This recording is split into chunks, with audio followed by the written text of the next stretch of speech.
మీరు బాగా బరువు పెరుగుతున్నారా లేదా బరువు తగ్గుతున్నారా లేకపోతే జుట్టు ఎక్కువగా రాలిపోవడం కానీ ఇలాంటివి ఏమైనా ఉన్నాయంటే ఫస్ట్ చేయించుకోవాల్సిన పని థైరాయిడ్ టెస్ట్ చేయించుకోవడం. Hello all, I'm doctor Mahita Surapaneni, consultant general physician, Vikram gastro and cancer centre, Vijayawada. Thyroid అనేది మన మెడ ఎదుటి భాగంలో బటర్ఫ్లై షేప్లో ఉండే ఒక గ్రంథి.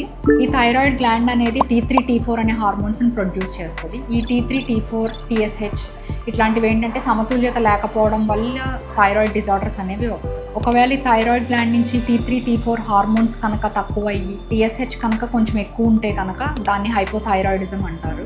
అదే థైరాయిడ్ గ్లాండ్ T3 T4ని కనుక ఓవర్గా ప్రొడ్యూస్ చేసి TSH కనుక తక్కువ ఉంటే దాన్ని హైపర్ థైరాయిడిజం అంటారు. హైపోథైరాయిడిజం కానీ హైపర్ థైరాయిడిజం లక్షణాలు ఎలా ఉంటాయో తెలుసుకుందాము. ఎక్కువగా వెయిట్ గెయిన్ అవటం, లేకపోతే వెయిట్ లాస్ అవటం, లేకపోతే ఎక్స్ట్రీమ్ వీక్నెస్ ఉండటం కానీ, లేకపోతే మెన్స్ట్రల్ ప్రాబ్లమ్స్ ఉండటం, అంటే ఎక్కువ బ్లీడింగ్ అవటం కానీ లేకపోతే తక్కువ బ్లీడింగ్ అవ్వటం కానీ, ఎక్కువగా చలిగా ఉండటం లేకపోతే ఎక్కువ వేడిగా ఉండటం. ఇప్పుడు నేను చెప్పిన సిమ్టమ్స్లో మీకు ఏమైనా సిమ్టమ్స్ ఉంటే దగ్గరలో ఉన్న ఒక క్వాలిఫైడ్ డాక్టర్ దగ్గరికి వెళ్ళి థైరాయిడ్ టెస్ట్ చేయించుకోండి. థైరాయిడ్ ప్రాబ్లం ఉన్న వాళ్ళు ఎలాంటి జాగ్రత్తలు తీసుకోవాలో నెక్స్ట్ వీడియోలో చెప్తాను.